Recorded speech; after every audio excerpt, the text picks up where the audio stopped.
Our guy, Lou Merloni, and he is brought to us by McFarland Energy, the heating, cooling, and bioheat delivery pros that Eastern Mass and all of Cape Cod depend on at McFarlandEnergy.com, by the E.L. Harvey companies, including Nauset Disposal and Mega Disposal, your local trash collection and recycling providers, and by Eviva Trattoria, Italian-inspired, local, made from fresh, whole, locally sourced ingredients.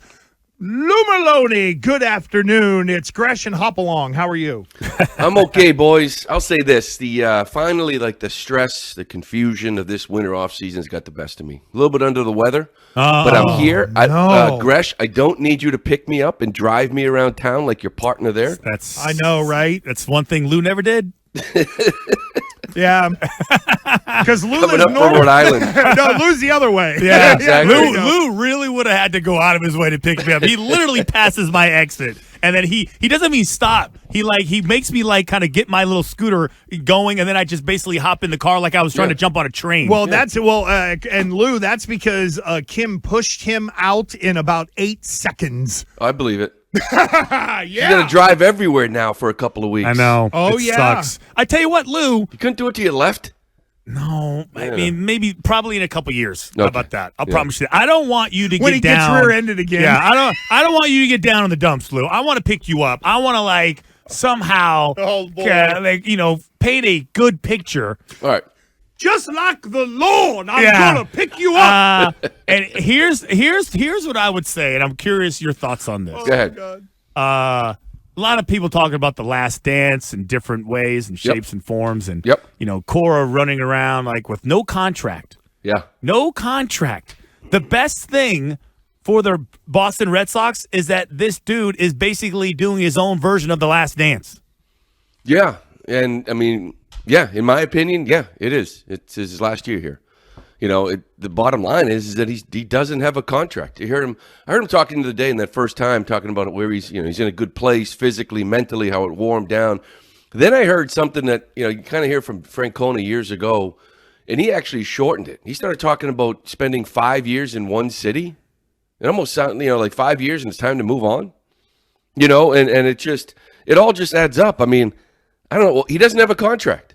Whether that's the Red Sox not wanting it right now or waiting it out and maybe talking to him in the middle of the year, or him just not, wanting one and waiting it out. And I think the last 2 or 3 years has taken its toll, kind of going into spring training and trying to put this puzzle together. How can we compete? And then come to the deadlines and not really getting that reward or feel like you get the bodies to help you. I think it's kind of wearing on him. And Yeah, and I think it's good for us, people who cover the team, because Cora has a way of kind of, being. He's very protective, and he kind of is cryptic sometimes with his messages, especially at the trade deadline.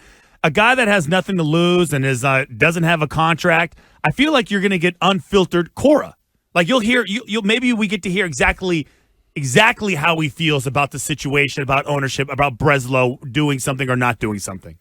Yeah, I would count on that though. Really? Yeah, because I still think he's going to be who he is, to the end as far as the manager goes. Right? He's going to protect players. He's going to protect an organization. He's going to protect management, whatever it may be. So I still think he's going to toe the line a little bit, but I think you can read into some things. You know what I mean? Just listening to him talk the other day, it sounded more and more like he's sort of coming to the end here in Boston. And maybe it changes. Maybe. They come to him with an offer. Maybe this year goes away where he kind of feels rejuvenated or excited about the direction. I think that has a lot to do with it. I don't know if Breslow and Theo Epstein kind of joining the organization kind of changes the mindset of where this thing might be headed in the next 2 or 3 years. Because I think he wants to win. I think he wants to play deep into Octobers. Lou, let's workshop this for a second. Let's say that even maybe during the year, it's not a, hey, we're firing you for bad performance, but we're going to let you go. We're going to move on. How do the Red Sox, if Cora, say, does leave, even at the end of this year, you've got a young team. You've kind of sent the signals that, all right, we're not really spending money right now. How do you go to the manager spot if Cora does leave, considering it's a lot of young guys with a couple of veterans mixed in? Do you almost have to have, like, that young manager come up and hope they all grow together, and if he stinks, you can always fire him and get a veteran? Like, if Cora isn't in the mix here as a part of this 4-year build, let's say, then what kind of manager do you then turn to? Well, I think the days of like that hard-ass manager, I think they're over. Oh, no. Sounds like the Patriots. Yeah, I do. I think they're over. You know what I mean? I think like, Buck Showalter, in New York, and it's like I just don't know if they exist. They're more of the Coras and David Rosses and Kevin Cashes and Councils and these young guys that have played that kind of walk into a locker room or a clubhouse. So it's I think you're kind of still in that same mold. The problem is like you're looking for people to kind of step up, because right now he may be the face of your franchise. He may be your best recruiting tool. And you want to have guys like Devers hopefully kind of become more personable and more in tune with the fan base and other players like Casa stepping up and Bayo maybe finding those faces. But I think if Cora is not going to be here in the future, I think you're looking at similar guys that kind of come in here and relate and communicate with players. So we're talking to Lou Merloni, and Lou, the rumor mill's been pretty strong lately. Yeah. Jared Duran being rumored to be traded, Kenley Jansen. Can you shed any light on that, or what you think the Red Sox should be doing? Yeah, I'd be surprised if they don't work something out, maybe with both of those guys. I know, like, San Diego, this thing is not ending. I think there's still, like, talks and rumors, and you're hearing about all that. They need an outfielder. I mean, they basically have one outfielder on their roster, and it's Fernando Tatis. And I know that they've been interested in Jared Duran. Now, whether those talks have kind of continued, but the question is, what do you get back? Kenley Jansen's the same thing. Like, both of these players, you go into a team like San Diego, they still feel like they have a chance to win. So it's not like you're going to get, a frontline starting pitcher in a package from San Diego. They're trying to win. So same with Kenley Jansen. You're going to send him to a team that's trying to win deep in October. You're not going to get a starting pitcher back. So you include like others in the package. Do you have a third team involved? To where, San Diego tries to win, you hopefully try to win, and that third team is the one that gets the prospects. I mean, that's usually how things like that work. Of course, they could just deal these guys and take AA, AAA prospects and just finally kind of just let everybody know where we're at, because that's the thing. I kind of feel like I wake up every day hoping that Montgomery signs somewhere, that they make some trades, whether it's Jansen and Duran, and I finally have closure, and I can finally sit back and say, okay, this is it. This is who they're going to be this year. This is where they're headed. Because I still feel like Montgomery's sitting out there and he could answer a lot of your problems. So it's like, hurry up and figure it out. But honestly, I do think that both those guys will be moved. Speaking of guys that could be moved, I just thought of this going back to Cora. The Red Sox once traded for a manager. Is there any way Alex Cora is so sought after that someone would want to potentially cut out a free agent process with him and maybe trade for the rights to Alex Cora? Well, he only has rights to the end of this year. Right. So, I mean, mid-season, that's weird. You know what I mean? Like, that's weird. I don't know if that's been done. I know the manager's been traded, but usually it's kind of like an off-season type of thing. Like, if he had 2 or 3 years left and they both want to go different directions and you got a manager under control for 2 or 3 years under contract, whatever, even 1 more year of contract. Maybe you could see something like that. But during the year, I think that would be strange. It would be. And I only roll it out there as I put nothing past this organization, given the state that they're in for this particular year. Like, not spending. I could see Kenley Jansen being traded. Oh, yeah, that's it. Lou, the Kenley Jansen, my arm, my back. Oh, like, is this one of the, the reference I'm making? Like, yeah. Is that one of those with Kenley Jansen where it's like, oh, my bobo's flamed up a little bit. I go sit for 2 weeks until we can trade you. Well, the problem with that is that, if I'm a team trading for him, I want to know if that's real. Right. You know what I mean? It's like, wait, does he really have general lat soreness? Like, is it okay? Like, hey, I kind of want to see him throw. Can you at least let me know he's throwing a bullpen and he looks okay, or send somebody down to see him throw, whatever it may be, like when the game starts. So I don't know if that's the case. That's something you might do right before the trade deadline when you really get something in the works and they say, we don't want this guy playing at all, But no, I think that's more of just an older guy. And I know a lot of people, they talk about, if they feel like they got to move him to sign a guy like Montgomery, which I don't even know if it's in play or not, you could view it as a salary dump, or you could view it as, we've got a lot of options in our bullpen, and he is getting older, and I know he's throwing harder than he did last year, but a lot of other metrics, swing rate, chase rate, K rate, whiff rate, they all went down. It's one of the worst in his career. Batting average again, slugging, a lot of numbers. So they could move this guy. I know how it'll be portrayed, but it really could be a baseball move. So you're gonna have to help. You're gonna have to help me land this question, Lou, because I just saw part of this quote and I thought it was interesting. It was in reference to off-season free agency in Major League Baseball, how they want to kind of cap it and have a signing period. So move the teams, timeline up. Yeah, so teams are forced, right? So we're not having this situation with Montgomery right now. Yeah. Teams are forced to negotiate. Scott Boras can't just manipulate the offseason like he always does and control everything. Your thoughts on that? Yeah, I love it.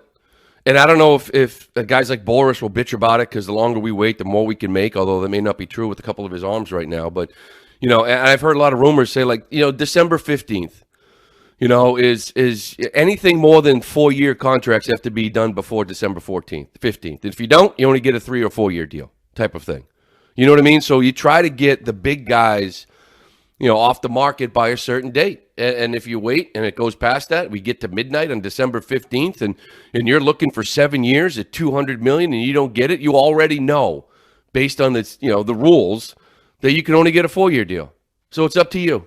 What do you want to do? Because it's boring. It is. There's other things going on. All these teams are storylines in their cities talking about their spring trainings, and oh yeah, by the way, did you hear that Montgomery and Snell signed? Who cares? It's too late. I would have been interested if it was December. I'm not really interested right now. Would that be a union thing? Would that have to be collectively bargained? Okay. I think it'd be bargained, because it would, set up a deadline, and the agents will probably sit there and say, well, that gives all the leverage to the owners, because the owners will sit there, I want 7,200. Well, listen, I'll give you 7,150. And if you wait another 30 minutes, then it's only going to be 4,80. So it's up to you. You know what I mean? So it does create a ton of leverage for ownership. I think just the one way I looked at it. Yeah, I was going to say, I think analyst Lou just gave the answer. Yeah. But I would think player Lou would be like, tell the owners to go screw. Yeah, because that's exactly what they would do. If you don't sign this by now, that 8-year, $225 million deal we're offering you, it turns into 4 years, $125. What do you want to do?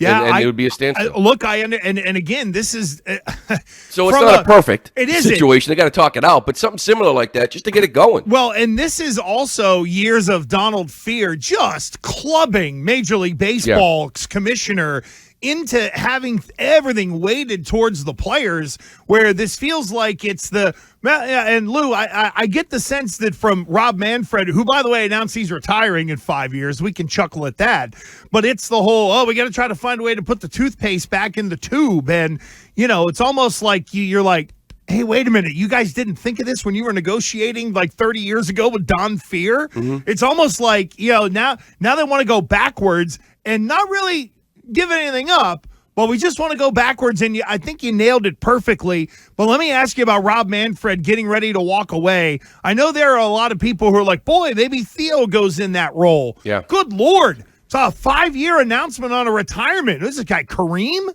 That's why do you come out and announce 5 years? Right. That's like saying, the 5-year engagement. We'll get married. We'll set a date 5 years from now. Does that sound like promising to you? Not at all. Yeah, I don't know why you would come up with something like that. It's not surprising, but just because he's a little bit off the wall sometimes. But I don't know. That's just so strange to me. A lot can change in 5 years. How's he makes it 5 years or 5 years? Why 5 years? I don't know. The owners love him, and listen, he's made him a ton of money, and rightfully so. So I kind of get that part of it. What's Waldo up to this weekend? Well, last weekend, before I go back to work, my 4.5-month vacation is officially kind of over on Monday. Okay. It's been a nice time. It really has, but I'm looking forward to actually getting down there. I know, the expectations of the team, they are what they are, but I honestly, I just can't wait to get down there. It's like my happy place. I love it. I'm looking forward to it. And hopefully they could sign some guys and be a quality team, or at least a good team, and win more than half their games. We'll see. At least a good team. So when are you officially going to change your little X avatar from a question mark to an actual picture of something. It's been a question mark for a long time. Yeah, hasn't it? I mean, I don't think that no one's coming to save you, Lou. I use the line from the Patriots. We all know how that went, right? No one's coming to save you anymore. No, I know. We'll see. Hopefully, I can get a picture up there in the next couple of days. But hopefully, we'll see what happens. But I know it's been a while. It started off with Yamamoto, got rid of him. Montgomery, got rid of him. Went up to Giolito, hit that one, and it's been question mark ever since. I will say that I think the Fort Myers travel board might be ready to hire you, because I think you might be among the very few people on earth who said that Fort Myers, Florida, is your happy place. Yeah, it is. Always has been. Spring training. You kidding me? I can just sit in a bench and watch, Christian, I go through it all the time. The freshly cut grass, the baseball, the ball hitting the leather and the infield ground balls. It's just give me my coffee, my paper, and a bench, and I'm good. I find myself sometimes practice is over at 1:30, and I find myself just sitting out there for like an extra hour. I do think me and Rochi. Yeah, it is funny though. That's a conversation. Do you remember when Adidas came out with a cologne that was supposed to be like the smell of fresh cut grass? Do I remember? I bought a case. You didn't you? Do you still have some? Oh my God!